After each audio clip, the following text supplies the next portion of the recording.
De this particular group of students, those that have what they call the elementary experience, have to be at the schools by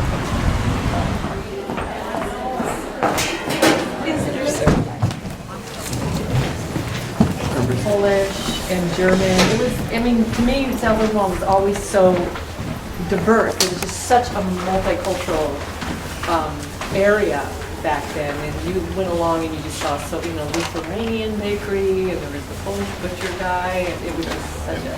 Vienna Cafe. Yes, yes, yeah, it was just amazing. It looks like we have everybody here, so why don't we just start heading out? You want to have some really quick. That's the place. Last year was this, but right here, John Cabs. The home of the Bushes. They're awesome. They have large buildings with little shops inside the building. When his father passed away. Sort of like now above everything else. I made it all the way down here. Stockyard exchange. Pigs, sheep, goats, everything you can imagine. We have the biggest mule barn in the country. The Stockyard exchange was responsible for over 40% of the economy of Nebraska back in the early 1900s. Huge. It stayed that way for quite a while until the 70s. That moving out of the area and going places like Skyler and different small towns around. We're going to walk down there. Hi, ladies. How are you? Good. Oh, good. I'm Tanya. I'm out of uniform.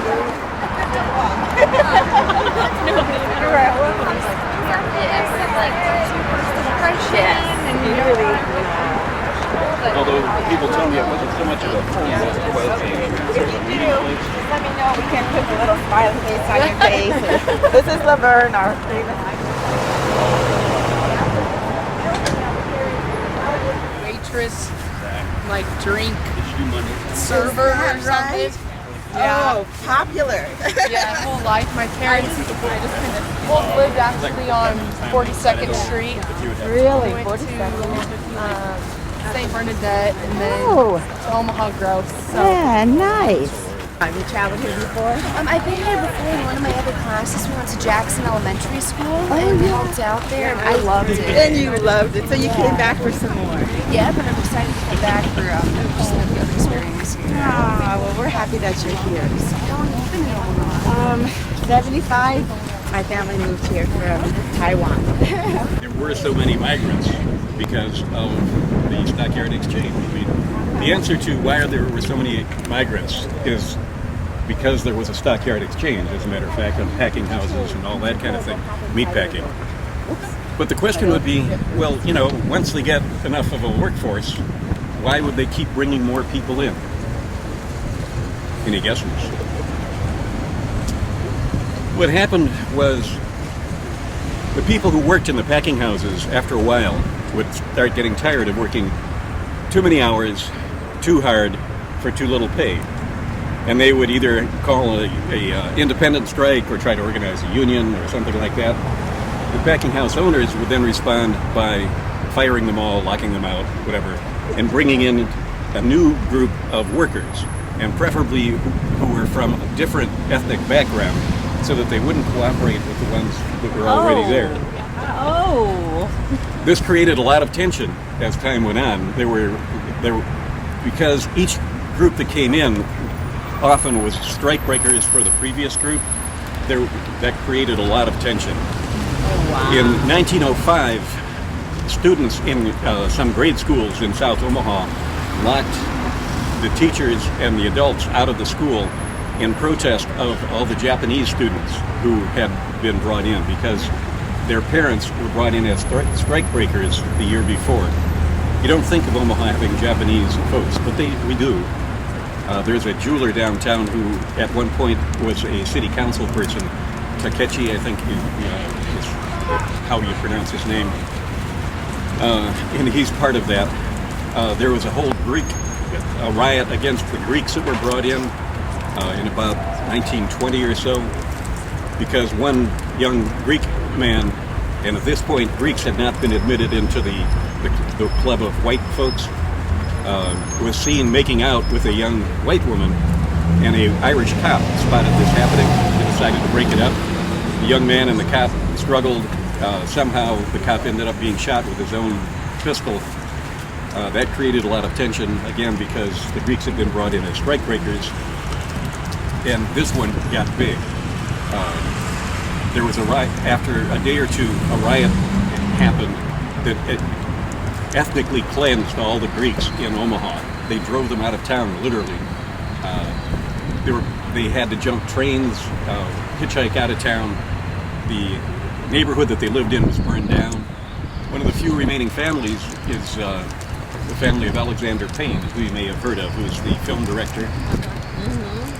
Anyhow, I just thought I'd toss that by. We're supposed to talk about culture, but I don't know how to do that without talking about history. No, that's part of it.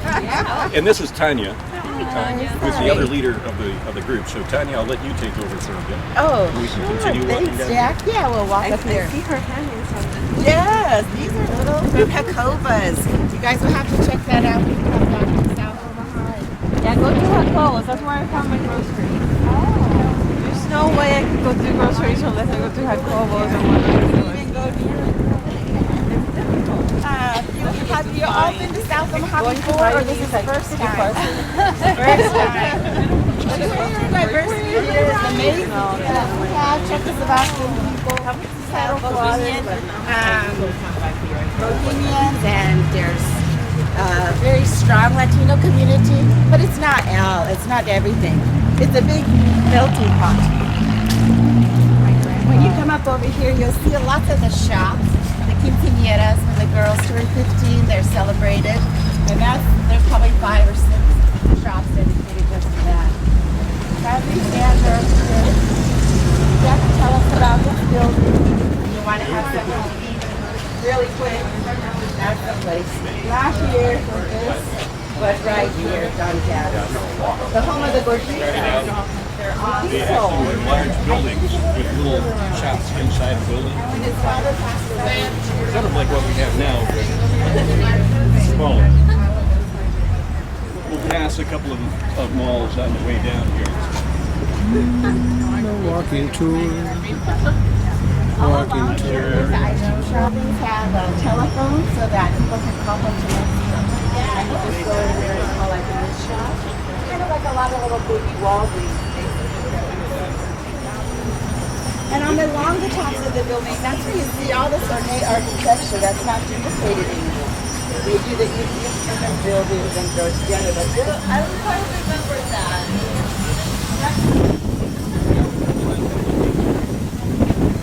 And they have to set up all the way up the street.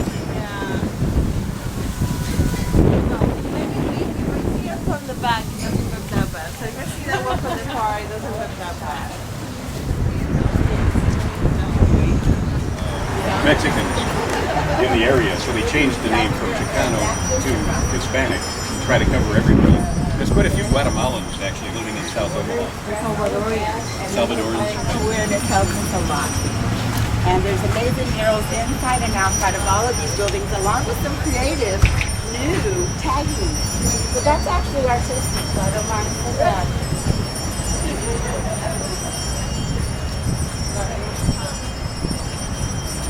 This is the kind of cross. This is on gas.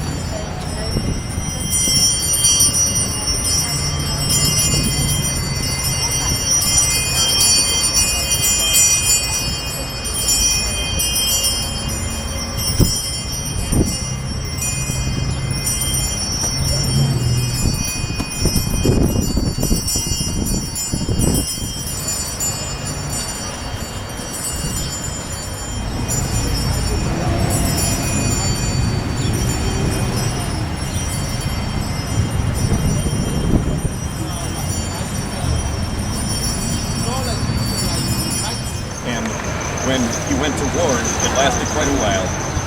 And a guy who was jealous came back before he did and told his fiancée that he died in battle.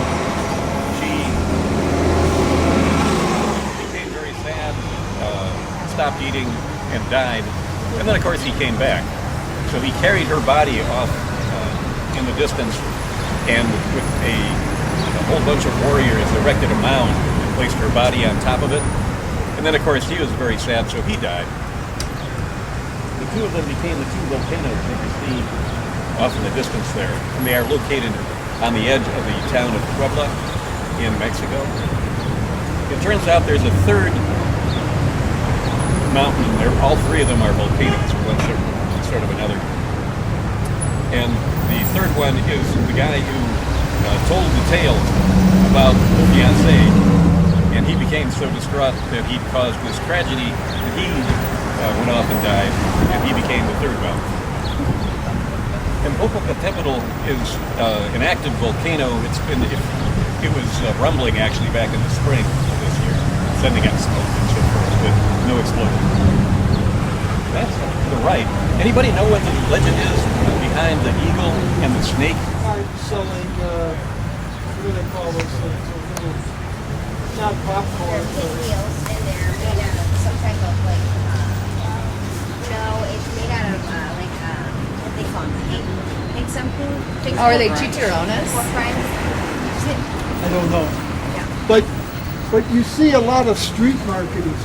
Again, much more common south of the border than in the United States, although recently in Omaha we're seeing more and more street marketing, taco trucks and those kinds of things than we saw 15 or 20 years ago.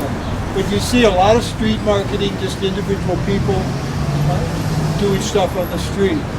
The community here is very entrepreneurial. There's no Applebee's on the street. There's no Lowe's.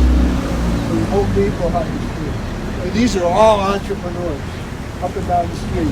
Hundreds of them doing business on the street or inside of a building. So there's a great entrepreneurial spirit in the group.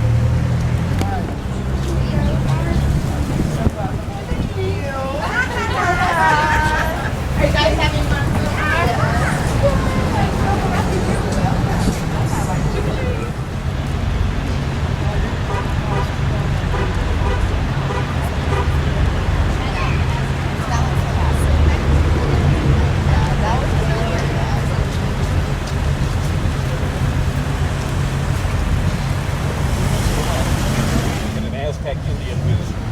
Seems quite annoyed. He's probably looking at the three ships that are coming across the street, across the ocean rather.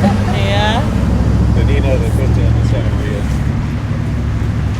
And further down you have a cathedral. So you have all these different States as well. This mural here has been here since the early 1980s. There's no particular artist that's given credit for this work. And they're constantly changing this. There was a guy out here which really isn't celebrated very much in Ireland. This country became a big deal for the expatriate Irish who live here. And now it's becoming a national holiday, frankly. Yeah. So drinking. Cinco de Mayo will probably do the same thing. Yeah, I hate when they tell me it's Cinco de Mayo. I supervise parents for my birthday cake. Celebrate Cinco de Mayo.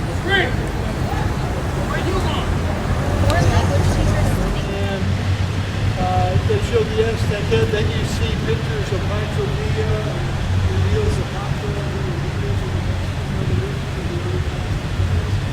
the most famous figure on here is probably Our Lady of Guadalupe here. And I was able to listen to a couple of lectures about her in the last few years, but very iconic. And get a day's work. And often for some that's the only kind of money that they can get. It's hard to live otherwise. Yeah, maybe we should hit the pottery. Yeah, let's hit pottery. It's 1 o'clock. Yeah. We're supposed to be back at 1. It doesn't have to go. I'd rather go. Yeah, it's just right here. Go a little bit more. Really quick. Okay. We can make this one our last stop.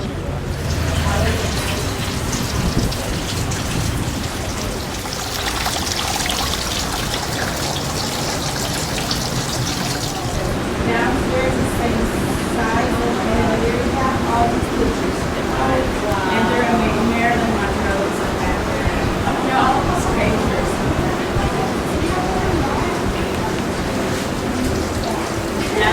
But I haven't been in here, so I have to know. here. At least some bubble pop We do up. this, yeah, we do this every semester. So Every semester, So I'm okay. pretty sure we will be contacting you every semester. Oh, that would be great.